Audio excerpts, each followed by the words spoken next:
I have had a variety of ideas surrounding feelings of intent and allowing things to happen.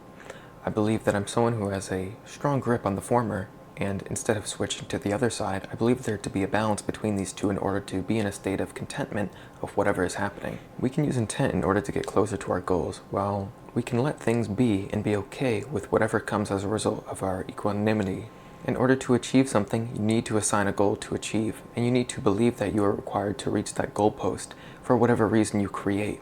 In the acknowledgement that you are the one creating the rules and systems to follow, you can then realize that these are manipulable. We can assign whatever label to anything of our choosing, and with these labels we can create hierarchies of things to be done, and so what needs to be done is also chosen by us. By believing we have this ability to choose, we can then choose, with reasonable limits, and with that, we can choose to do things with or without intent. What we might describe as allowing things to happen could also be noted as going with the grain instead of against it, or really any saying that follows the idea that one should follow the path with the least amount of resistance. This form of idea, theoretically anyway, allows for one to minimize the amount of pain they experience. They feel equanimity with all experiences, and because there is no hierarchy created by them, but instead only the one from the world, they feel both good and bad, but it is just simply that, good and bad, nothing more. We have a tendency to continually dig deeper and find out why things are, and especially in the case of wanting to do particular things. When we are not able, we want to find out why that is. Is this a problem? What is considered a problem is once again self-assigned. It may or may not be a problem. If you consider a force that impairs you from doing something to be a problem, then yes. If not, then no. And then all the little possibilities in between those particular two options. If we had instead allowed things to happen, we wouldn't have been able to assign anything more or less as a problem. It just is, and it was meant to be, whatever it is. If it were not meant to be, how could it be? It couldn't be, because it is. Not is not. This type of thinking can be beneficial in the case that you find yourself frequently in a state of pain or anguish, and you reach those states by your own means, and you are blissfully unaware that it is by your own hands that you experience those feelings. For the ease of simplification, this could be broken down into two parts again. One side is causing the pain or anguish as a result of external actions, while the other side is causing the negative feelings as a result of internal thinking. Obviously, there are many more sides than these two, like the person who does both of these things. But with anything, there are an indefinite number of explanations and conclusions, and this mere fact can be impairing. Despite the suffering we might cause ourselves as a result of our actions or thoughts, we might believe that such feelings are justified and reasonable. In response to the stress of learning something difficult, we might justify our feelings of pain with the fact that we must learn the thing, or that it is required for some reason that we've come up with, or that we've been convinced to think by someone else. I don't think this is particularly unreasonable, but the most notable aspect of a situation like this is that we can lose track of why we are feeling what we are feeling. We might lose the awareness or knowledge that we are experiencing a negative feeling as a result of something we have or someone else has come up with. It is by this thing, called forgetting, that we can cause ourselves pain and anguish by our own hands, and thus become confused as a result of our pain. Most would not be willing to acknowledge that pain is caused by their own hand. It would always be pointed to an external variable, something outside of themselves that is causing them pain.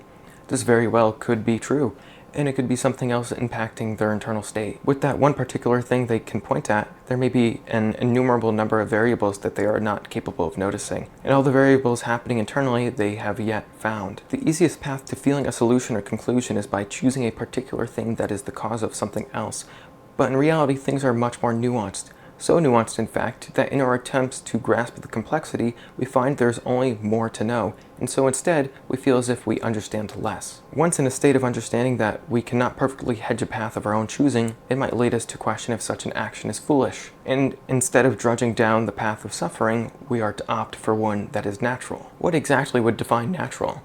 Sure, we might want to say the path with the least resistance, the easiest path to take. However, I would add that this can actually become a little dangerous. Manipulation is rampant in humanity, and unfortunately, many humans want you to believe that their thoughts are truth, despite all thoughts being equal in truth. Reasonably, the most accurate exception to this would be things that can be replicated and numerically denoted as the same after many experiments. Generally, most would consider mathematics to be the closest to truth that we have, but that isn't my focus.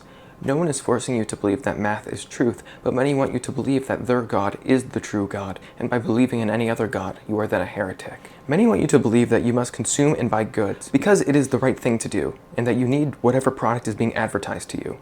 Many want you to believe that you are worthless, and you shouldn't think for yourself, because you don't know any better. so you should listen to others. In our terrible world, perhaps choosing the path of least resistance would then lead us into following the path of others. No, this might be true, but it probably wouldn't cause us any harm. Even if the path we're following has values and ideologies from others, it still causes us to be content.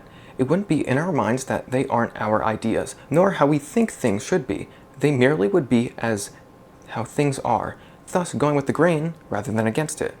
Maybe it would be okay to think and act like this in the circumstance that you had never been opened up to the idea of thinking for yourself or acknowledging a world in which differing ideas exist, and it could truly bring you comfort. Instead of thinking about all the variety of ideas that exist, or how your thinking might be harming you, or maybe how you should be thinking fundamentally, you just are, without any further layer of impairment. Many live this way without their own awareness, because how they are, what they are, has been the easiest path to get on, and so they stuck on that, because no one told them that a particular path is better, or that having different values would be more beneficial to them. In fact, even if you were to continually check yourself, from how far back can you notice where your ideas or feelings stem from? Are those who do this questioning, and those who attempt to decide what values or ideas to have, actually being manipulated into a different set of ideas or values, or are they similarly unaware of their manipulation? It becomes difficult to perfectly assign a particular line or point in which something transfers from one type of thing to the next. Categorization of specific types of information are done for ease, and in doing so, the line between each particular box seems a lot more significant than it actually is. The lines begin to blur if you look at them for an extended period of time. To be perfectly aware, in any sense, is basically impossible. Even in the awareness that you cannot be fully aware, you cannot conceptualize awareness beyond what is available to you then. From this, we can understand we cannot know all the things that influence us, and we would like to know them, but it's incredibly difficult to even notice a few things. We have a tendency to point a finger at a particular external thing, focus on that, and stop there, rather than pointing at many things, external and internal. To concretely establish where something begins and ends requires the ability to denote something as a beginning or ending. But in this, we realize that where one thing ends, another begins, and that means we can string many of these together, unable to grasp a true ending or true beginning. Reactions upon reactions with no proper beginning or conclusion. If this is the case, why bother trying to investigate the values we have or the reasons we act in the ways we do? Why not just let things be? We can have two ideas that fall on two sides of a spectrum. One of allowing things to happen, and the other focused on deciding what things happen. Many times, and especially myself, we like to clearly decide and associate with one particular side. But in recognizing this pattern consistently, the answer we're actually looking for always falls somewhere in between these two sides. What this would mean is that sometimes we want to go with the grain, and there are other moments where we want to do things with intent. In this realization, we can recognize that this idea and many other ideas are going to change. So we shouldn't hold on to them so deeply, but also we have to ask questions. One of note is, what is going to be the perfect mix between these two? The individual decides what the perfect mix is for them. It will also come naturally to them what that mix is. They don't have to force anything. Instead, things will naturally balance out. However, I can describe what this balance is for me, why I believe that is, and with such information, I can help you understand how it works for one person, and how dramatic of a change that might be from yourself. To preface this description of my balance, it should be noted that I am in a transitory state from someone who acts mostly with intent to someone who allows things to naturally happen. In the experience of someone who started on the opposite side of myself, they might have a different way of thinking. And even if generally being in the middle of two opposing sides is ideal, sometimes one side will have more power than the other. Or you might be completely partisan, and that's okay too. Ironically, by being comfortable with wherever you fall, it could be defined as going with the side with the least amount of resistance. Thus, you are always falling into that particular category. How I attempt to denote what the intent feels like is generally noted as the feeling of chasing after or obtaining something that does not come naturally. The immediate counter-argument to this is that if you do it, then it must be the most natural thing. How could this be? I slightly disagree, as something like writing has not come naturally in many cases. It took effort and energy, and I had the availability to choose whether or not I would pursue to write something or not. I had to use intent and a willingness to create something to write. And if I had not chosen to act in such a way, I would have done something easier or nothing at all. In many cases, I find that there is a resistance to finding words, and then choosing the right ones, and then being able to make those flow nicely and work together. I can't do this all that well, but what to note is the feeling of discomfort and the stretching, not my inability to do the task well. I made the choice to experience those things, and there are times where it feels good, like the words come easy and that my writing has improved. But how did I reach any of those points? Well, sometimes it feels random, like I can write because I woke up on the right side of the bed. But alternatively, it is because of the consistent pushing of boundaries that I am able to do better than what was previously the present. This is an idea I've explored before, but in this particular context, what is to be noted is the feeling that it takes substantial effort in order to reach a conclusion. Another example I would give would be something I've recently been working on. I'm going through Free Code Camp's online courses to increase my working knowledge of software development and ability to code. Although it starts out with web development, so instead of a programming language, there's HTML and CSS, it obviously starts out basic, and I'm content with this, as I'm slowly remembering past knowledge and acquiring new information. In case you didn't know, I'm not really interested in coding itself. Perhaps I want to learn and understand programming languages and incorporate that to automate a few aspects of my life, but those goals are vague and limited. I may have had the goal of web development if I learn enough, and that's a real and achievable goal. But the point is, it takes effort and time to reach any of these goals I create.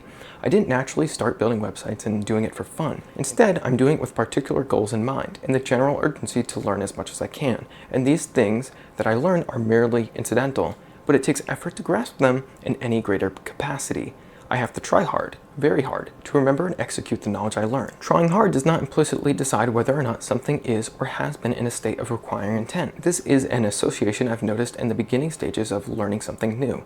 Although I have always been using focus and attempting to remember and learn as much as possible within a small time frame that I can manage. This means I'm capping out my short-term memory's capacity, or at least it feels that way, and I'm doing all that I can to remember the information in the long term as well.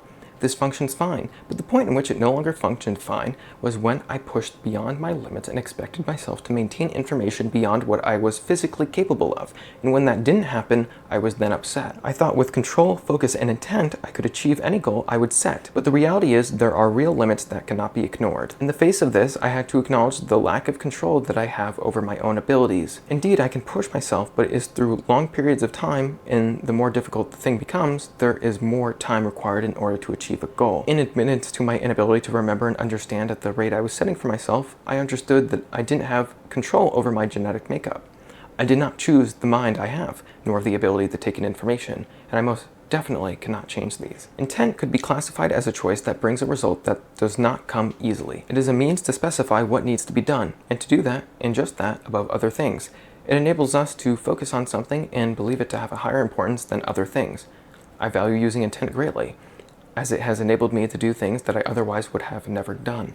Although my negligence to myself has enabled me to believe that intent has hurt me. By going too far, or being unreasonable, or unrealistic, I've caused self-inflicted harm that could have otherwise been avoided with the conscious awareness that I have limited control. I think all people want control, although it is a gradient to the extent of that control.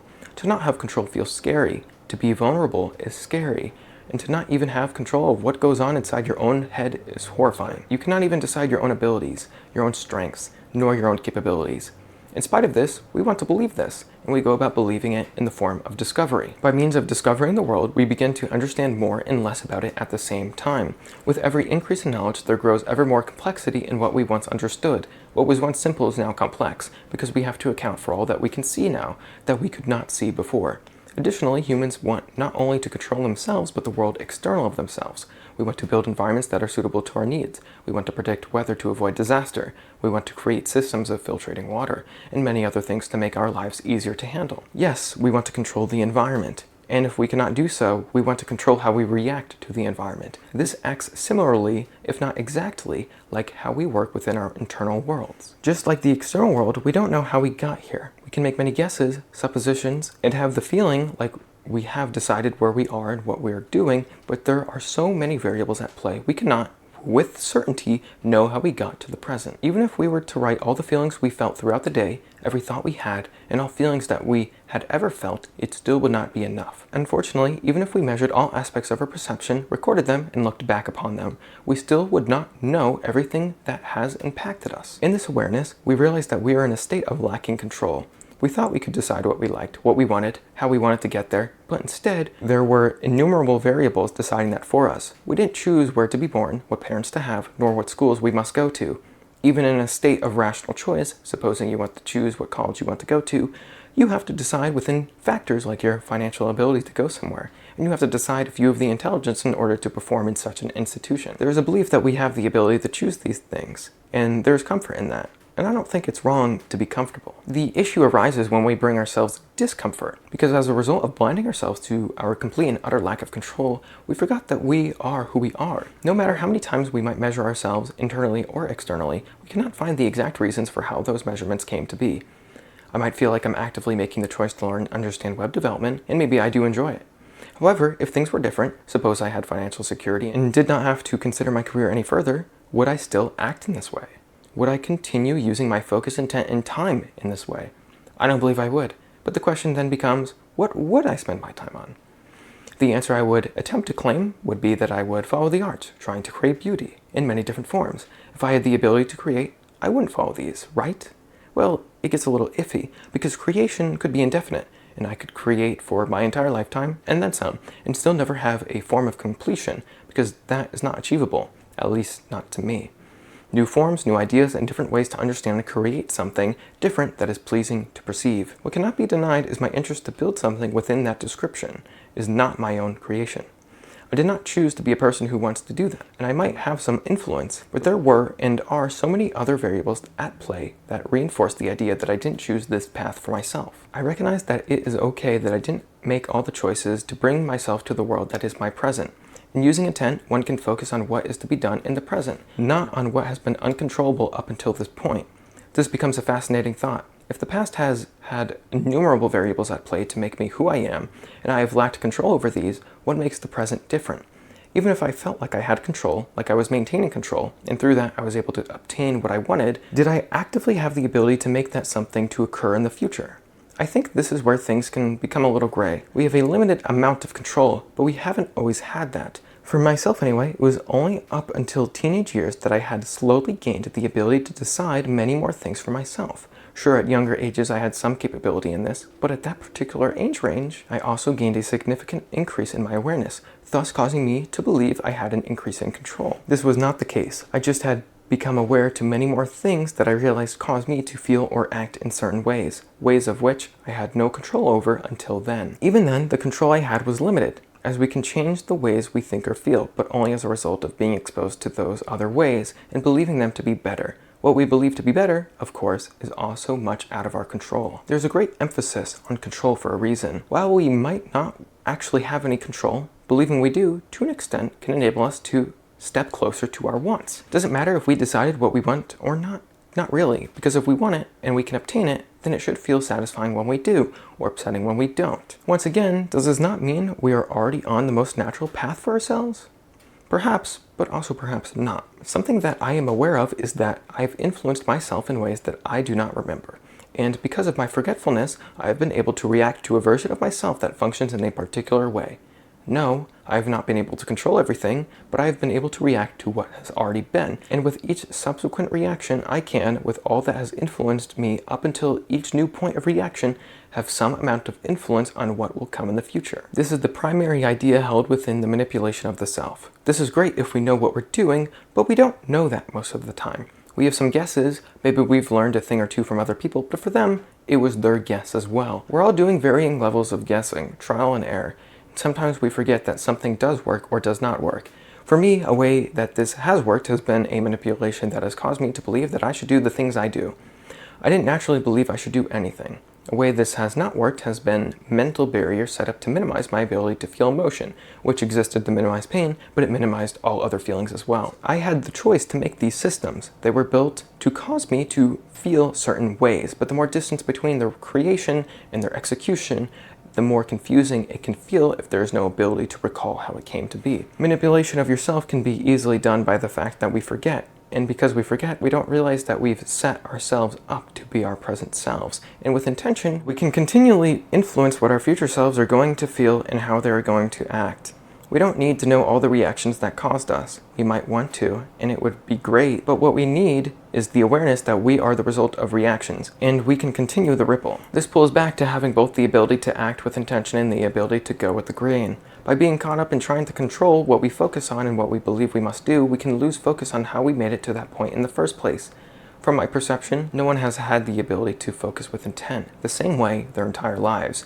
Rather, they've reached a point in their development where they started believing they could have influence over the reactions that had already been for so long. And maybe this is the case, but maybe not. However, upon feeling they have control over what should happen next and believing they have their own wants, they want to force those wants into reality with action. Maybe they will use this to obtain money, knowledge, or power, or maybe none of these. It is a matter of their feeling of want. The next step upon realizing you have the ability to steer the ship in particular directions is to realize the ship was running on automatic before you came along. It was doing just fine too. You didn't really need to come along and make any changes or have any influence over the direction of the ship, but you can, and that's okay. Yet, you cannot ignore this fact, the reality that the ship can run on automatic, and you don't need to decide where it goes. I think it's okay to want this, and I act like this, but I also realize that sometimes I don't know better than what the automatic steering wants to do, and I don't know where it might bring me. By being stuck in the mindset of someone who wants to clearly decide where they go, without any adaptability for change, their path will be clear, however boring. They will believe they know where to go, how to get there, and they'll never stop steering, nor take a moment to look upon the sea. The only reality in their life will be the ability to steer, and if that's what they want, that's okay. But what they probably want above all else is the island to which they are heading. Whatever it is they want, whether it be any of the three aforementioned things or something exceedingly abstract, upon receiving the thing they want, they will let loose of the wheel. I've been caught by this, being totally one-sided, but upon realizing this, I could then loosen my grip on the wheel and allow myself to peer upon the vast waters. I could look for the sparkles in the water, the blueness of the water, the fish, the sharks, the whales, the reflection of both the sun and moon. If I had not stopped for a moment to admire these things that I've been sailing past, I would have never been able to appreciate them, because I would have been so totally focused on the task at hand that I wouldn't have been able to realize all that existed outside of my intentionally limited perspective. By looking at only the wheel, or only my destination, I would then start to believe that these were the only things that existed, and if that's all that existed, I would then believe there was nothing else to look upon. How does one go about finding a balance between these two? We obviously want to have our goals, and we can appreciate the means to achieving those goals, and we can enjoy being determined in our means to reach the finish line. We might want to be able to quantify this balance, but I think it truly comes down to feeling. Feeling is something that's a little more abstract, something we can't put numbers on, or at least not yet. And because of this, it can be generally described as something as variable from person to person. What a balance to me could be a balance to you, but it could just as well not be. Recently, I have experienced a few interactions and moments that reminded me that I can allow things to happen, and I don't need to exactly hold so strongly onto the wheel. All that matters is that I will have the ability to correct the course, or even accept that a different course can be taken. Something simple that I did a few weeks ago was being a part of an event with a few VR chat friends.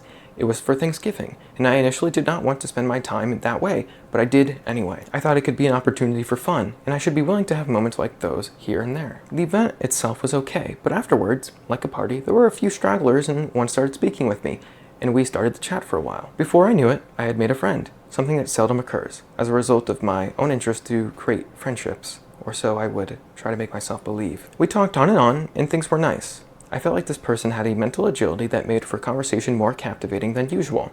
Additionally, I did not judge this person, nor did I look for ways to judge this person, which I'd like to believe a sign of my development in that particular regard. If I had judged this person, I would have dismissed them, and we wouldn't have become friends. Another relevant example would be YouTube. There is no reason why I should make videos and upload them, yet I do, and I had to start somewhere. At first I was writing for the sake of sharing ideas, but it didn't have to take the form of video content, although it did, and because of my lack of experience it started out difficult and confusing, and I had other systems that made me fretful of this means of sharing information. However, I did it anyway, and it seems like I've had a positive impact, even if minuscule, on at least a few individuals. I could have stared at the wheel, writing only, moving on to the next idea, and continually shuffling on from one long congruent list of words to the next. However, I took things a little further, and it seems to have been a positive choice. Sure, if I decide to stop working on this type of content, I would have more time for other things, but similarly, I would not have the benefit of working on videos. Not only that, there's a bigger and more important truth, which is that I wouldn't have known what was to come until it had, and I had to accept this. Expectation allows for goals to be set, and then a unit of measurement can be used to establish how long it will take to achieve or obtain something. I could easily create an expectation that I will be able to write a program in C if I spent a certain amount of time learning and executing the information I learned. This expectation could have grounds for reasonability, like how long it has taken me to learn programming languages previously, or other similar systems that I've had to learn. However, I've never learned C before, so to learn something new, even if I had learned similar things before, I could not accurately expect myself to learn by a certain time or by a certain rate. Whatever value I could come up with could not be used with seriousness. I might want to, but I could not. It would take until I actually started learning and using the programming language that I could realize how long it would take. Other examples in the past that I've used work well too, like not knowing what the taste of a food is until actually trying it. We could try to reasonably decide what it will be like using our other senses, but we don't truly know the flavor until it touches our tongues. What I want to establish is something a layer deeper than this. Instead of investigating the fact we can't know what we don't know as a result of our actions and refusal to try what is in front of us, I want to focus on the fact we literally don't know there could be food to try in the first place, or that C is a programming language that exists. How and when do you learn that anything exists? It is usually by the fact it is brought to you. It is brought to one or many of your senses, by chance or by the advances of another individual. How would I know how to use words if people around me never used them? If I had never been exposed to words, how would I know what they are? I wouldn't. Even in exposure, how would I know how to read and write if no one ever taught me? I could attempt to recognize the patterns, but I would have to reasonably find a reason to do this in the first place. As children, many things are brought to our attention without much of our own choice. Whether we want to or not, we'll follow the orders of those above us, both parental figures and those in institutions, like teachers. In our small perspective of the world, we can quickly learn many things and acquire a plethora of experiences. Mind you, a child has no experience of anything. Imagine what a child of 6 years old feels when they have no prior experience of a hamburger and then they have one. Let's take this a step further. Let's say the parents of the child introduce something extreme to the child they had never experienced before. Instead of any hamburger, we can say McDonald's, and this will have more of a significant impact than expected in many cases. Assuming the child has had a pretty healthy diet prior and the foods were lacking in excessive MSG and other additives, then something like a McDonald's hamburger might bring a massive paradigm shift to the mind of the child. They might cry or be upset when other food is presented. They will reject it, only asking for their MSG and sodium-ridden garbage. This will obviously be upsetting to the parents too. What's important to note is that this same thing happens to those who believe they are using intention to achieve their goals. They lose sight of the fact it was through factors outside of their control that they were allowed to believe they have the ability to steer the ship, and it was through the external world that they learned what to steer to and why. By being so totally caught up in their own world, they lost sight of the beauty of the sea, just like the child losing interest in other types of food. What the child doesn't know is that there are other foods out there to try, and just because that one particular food seemed especially delicious, that doesn't mean the other ones are disdainful. Nor does that child realize it was through others that they were introduced to any kind of food in the first place. This is why there are times we must loosen our grip. If we don't allow things to come naturally, we won't learn more than what we already know. We won't explore what could be explored. If we become beings who believe one particular thing is above all else, then we neglect all that is outside of our tunnel vision. I believe it to bring harm too. We can become confused to why the world has become so dry or sad. This feeling could come as a plethora of reasons, but one could be that we have lost sight of the sea. We stopped looking. Instead, if we had stopped to look upon all the beauty withheld in the ocean, or even merely upon the waters, we could be reminded of all we don't know. There is so much depth to our world, but if we become caught up in one thing, thinking we have it down, thinking that's all there is, we will feel awful. It is a delusion to believe we know anything, and it is a delusion to believe there can only be one destination. We can choose an island to steer towards, but we have to look upon the waters while traveling there, because if we don't, we will become gray and tired. I established this duality by thinking about myself as the emotional person and the machine. The machine is the one who is learning, understanding, and executing commands. The feeling person is creating, feeling, and becoming a part of things. These two sides work together, and the more I try to isolate them, the more I feel isolated, and the more confused I feel when something isn't working. Both sides have to work together. I have to emotionally be driven to do things, to understand things, whilst also being willing to put in time and energy to execute the same things over and over again until they stick. However, I also have to be willing to let my emotional side float wherever it wants, because it was only through that action that I could find the things to dig deeper into. If I don't allow any fluidity in myself and I become rigid, then I feel rigid, and that feeling is one of confinement and boredom, but it brings certainty. I was only able to gain interest or willingness to do any of the things I do through letting them come to me. I didn't choose anything in specific. I had no choice in anything, but I like to believe I do because I want to believe I'm in control. To some extent, I like to believe I have the willingness to continue doing things because I have just as equally been in situations where I could choose not to do anything. There has been some confusion between nothing and something within my mind, especially in the context of letting things happen. I used to believe by not being in a state of choosing everything that must be done and then doing that instead of other things that would come more naturally, I would be doing nothing. This can be harmful, and it's something to be wary of. But it's just as important to be wary of the absence of doing, or the quality of doing that you enact. We have to loosen the grip on intent, on the wheel of the ship. Otherwise, we will plant our feet and stick in the same spot, thinking we're stuck there, without realizing we have the ability to release our grip and move around. We cannot view upon all there is to see if we choose not to, and it might be paradoxical to say that we have the choice to look or not to look. Yet to look would be giving into the feeling that we don't have to look at all. However, it might be put, one has to decide where the balance of control and freedom lay. Each individual has to test themselves and find out their comfort levels, what works for them, and then continually be in a state of allowing that to adjust to what the needs are in the moment. There will be times where you want nothing more than to focus on the thing that you're absorbed in, while at others you want to get away from it all. Be willing to accept both of these sides. They exist for a reason, and to ignore one would bring confusion and discontent. Conclusively, the answer of a perfect answer does not exist. However, the closest one could come is through their own willingness to accept what feels right. Use both your heart and mind, and allow your heart and mind to do their own work, and trust them. Treat them well, and they too will treat you well.